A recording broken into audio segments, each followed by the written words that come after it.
Hello everyone, today I'm in the kitchen and we're going to be doing something different today. We're going to be baking some bread!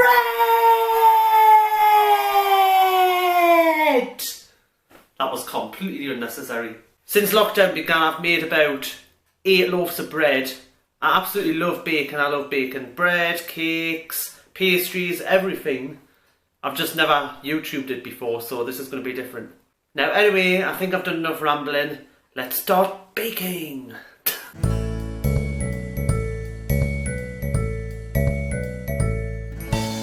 This lovely shiny bench here is where we'll be baking with bread. But before we do any baking, we're going to need some ingredients, so off to the cupboard.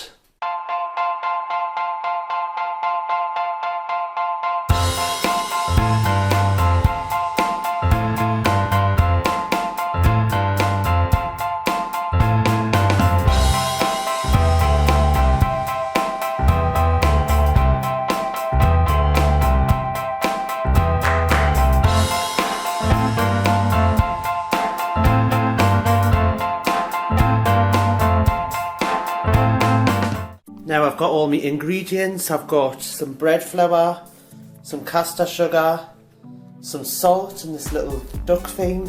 Hello! And the yeast. And last but not least, the butter. Now I'm using Alison's bread flour. You can use any bread flour, but I'm just using Alison's for this video. But there's plenty of good makes of bread flour, like Hovis and stuff. Like, you can use any flour, but bread flour is usually the best because it's got all the like raisin agents and stuff in that you need to make bread, whereas self-raising flour hasn't. So it's best to use proper bread flour. And it's also best to use a good make as well, because the better quality of ingredients to use, then the better bread you'll get. Okay, so I've got all the stuff. Apologies in advance if I come across a little crazy on this video. I just really like baking, so if I seem crazy, well I am crazy, but if I seem crazy while cooking, that's just the way I am. If you're wondering why there's extra flour here, I'm using the recipe on the back of this flour. This is a Hovis flour, but I'm going to be using this flour here. And I'm just stealing the recipe off this one. I'm a recipe thief. So yeah, I can get recipes off the phone and that, but I would rather not get my phone covered in like butter and flour and stuff, so I'll be using that. So let's do this! Yes, this video is becoming a little crazy already. I haven't got the original bowl for this set of scales here, so I'm just going to be using this mixing bowl. But it's as good as any bowl. Hopefully it'll not fall off because it's not the most secure bowl in the world, but yeah, you've got to use what you've got to use sometimes. In you go.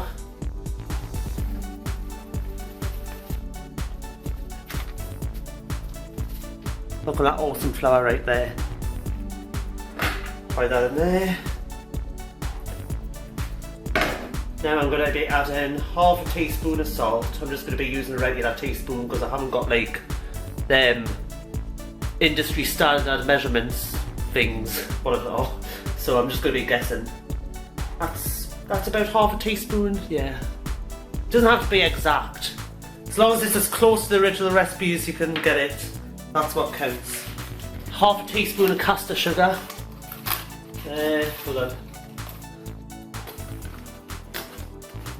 I'll add a tiny bit more because that wasn't quite half a teaspoon.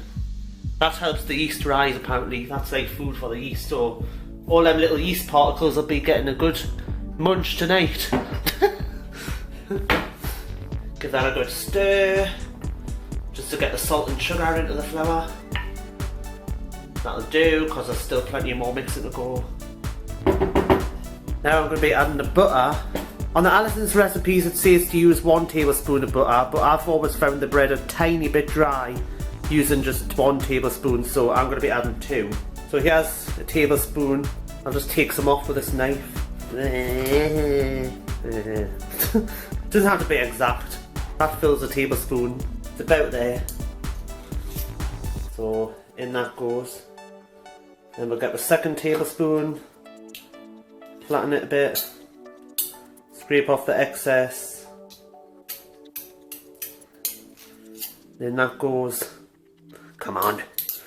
Come on. Okay, there we go. Now we're going to add one of the most important ingredients, and that's the yeast. That helps the bread rise.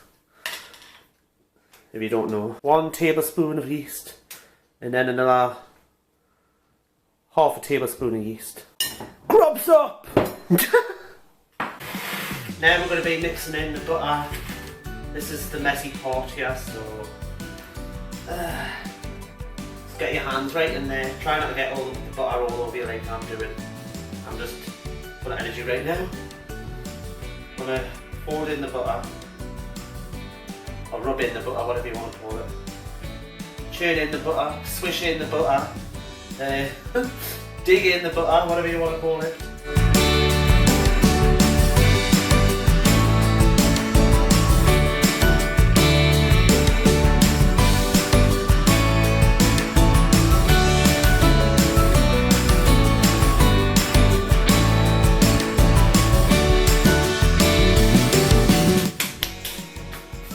Doesn't matter if you get some flour on the bench, because this bench is going to have flour on anyway when we come to kneading the bread, so yeah.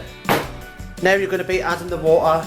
You want to make sure it's warm water, not boiling hot water, just like room temperature. Slightly warmer than room temperature water you want to add. So we're going to fill this up to 275 ml. About there. Doesn't have to be exact, because you can always add a little bit of water later on if you need more. I'm going to add that. Now before you start mixing, you're going to want to use a spoon to stir it in a bit. A proper mixing spoon is better than a tablespoon, because a tablespoon, if anything, it'll just make a screechy noise when it's going on the side, so this spoon sounds better. And it won't scratch the bowl as well.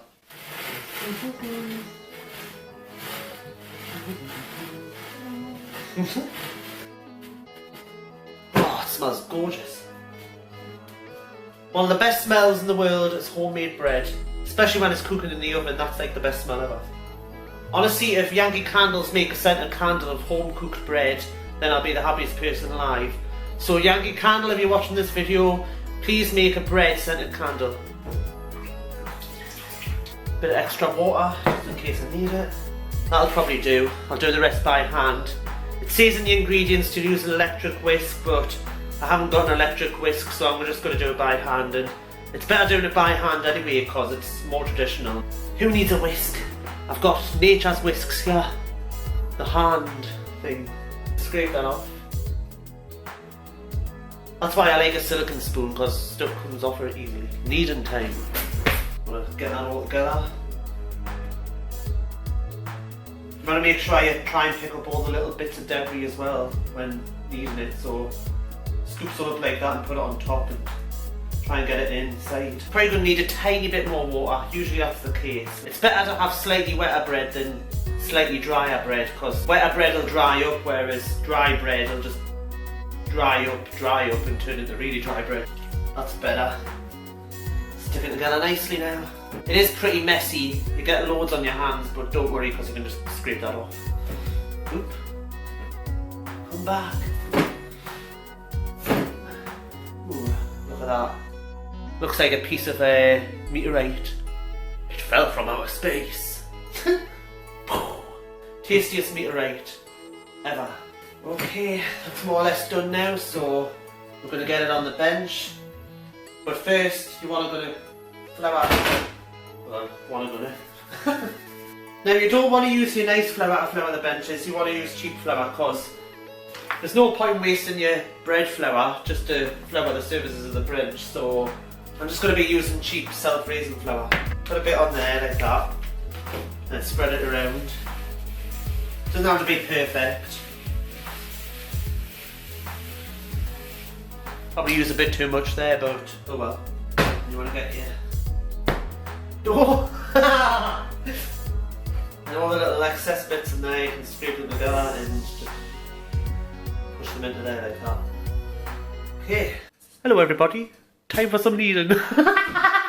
I told you I'm crazy when I'm baking. This is one of the fun parts. So, let's get that nicely coated with flour there. You don't want to put too much flour on, because if it gets too dry then that's not very good for the bread. So, Get those knuckles in. Oh, knuckles, I mean palms, hands, whatever they are. Wrists, that's it, wrists. You're going to want to like stretch it out a bit like that. You don't have to stretch its brains out at first, because at first it's not very stretchy, but the more you stretch it, the more stretchy it becomes. That was a tongue twister. Yes, you can tell I've been watching plenty of baking videos to help us with this. It's hard at the start getting used to kneading bread, but you get used to it eventually. It's like a strange art. Gonna want to do this for about 10 minutes. Put that back in there, don't want any escapees. I've got my own kneading technique, it's very strange. I just use my intuition to guide us, you know. What am I doing? Oh. Just going to stick a little bit of water on just to help it. That's perfect. Perfect, look at that. It's getting easier to knead now. Put some energy into it.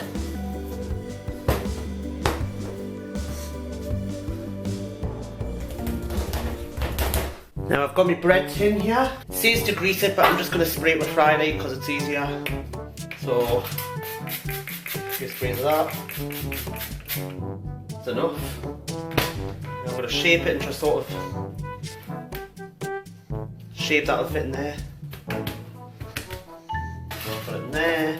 Just pressing it down a little bit so it molds to the thing. It'll rise anyway, so it doesn't need to be perfect. As long as it's kind of like shaped. Cutting it down a bit. Karate chop. Smooth it out. Now I'm going to cover it with a damp towel to let it prove. I like to cover it with a bit of water to give it a bit extra moisture. It doesn't say to do that, but I don't actually know if this helps, but it says to keep it damp. So I'm guessing that works. And now I've got a damp cloth, well, a damp tea towel. So I'm just going to cover it like that. I'm going to leave this here to prove for about an hour to an hour and a half. Preheat the oven to 210°C. Mine's a fan assisted oven, so I'm doing 210, but if you don't have a fan assisted oven, then do 230. Here's a hot oven, ready for action. You see guys, this bread has had a lot to prove. It's been proven for 1.5 hours. I mean, come on. Come on. Like, guys, this bread has so much to prove. It's been sitting here for 1.5 hours. There we go. It's ready to go in now. I'm going to put it in for 35 minutes. So, make sure it's in the middle shelf as well.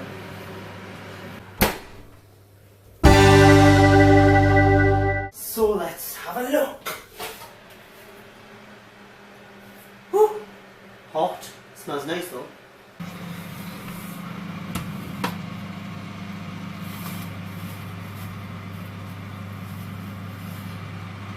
I'm just going to take it out of this tin and put it on that plate and let it cool for a while, cause yeah, just cause. A good way to test if the bread's done is to tap the bottom. If it feels hollow, then it's done. Yep, that's definitely done. I'm going to leave it there to cool. And here it is, wholemeal loaf. And I've dusted the top with a bit of flour, as you can see. Just makes it look better. Nah. Maybe if I was starving I would do that, but I would probably get a really bad stomach, so I'm not going to do that. The only thing left to do now is to cut a slice and try it and see what it's like. Bread number 8 or something. I don't even know how many I've made since lockdown, but I think it's the 8th one. I've got a very sharp knife here to cut a slice off. So here we go. It's still a bit warm, but this is just a test slice, so that is a thick slice. I'll make sure I've cut it properly. Yeah. Oh well. Now I'm going to try slice with some butter on.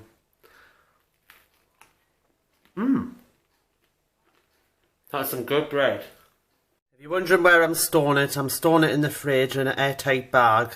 I've stored it this way before, and it's lasted about 2 weeks maximum, but that's pretty good for homemade bread, so I think this is a good way to store it. So anyway guys, that's the end of the video. I hope you enjoyed it.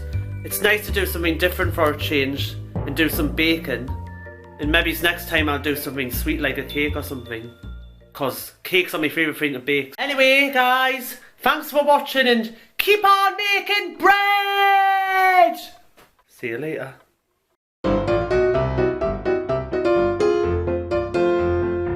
Hello everyone. Today I'm... Hello everyone. Oh, what the hell? Even a focus.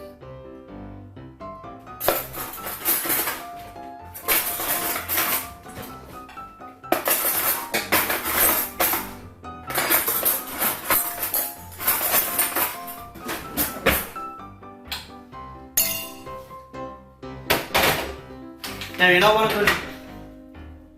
Oops. Now you know what I'm gonna use... Now you know what I'm gonna use your nice flour to flour the benches. You want to go to... Now you're not gonna... Now you're not want to go to... Now you all want to go to use your nice flour to flour the benches. You want to go to... Ah! Can't say it properly. Now you're not want to go to use... Now you're not want to go to use your knife.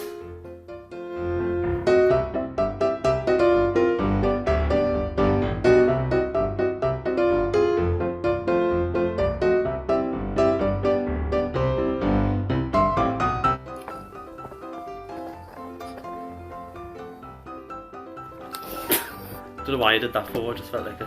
Oh. Hello reflection. Hi. I'm going to stop being a wallaby now and actually record normally because this is just eating up cameras, SD card, thingamabob. Don't know what I'm talking about. So anyway guys, that's it for the So anyway guys, that's the end of the video. I hope you enjoyed it. It's nice to... That's going in the outtakes.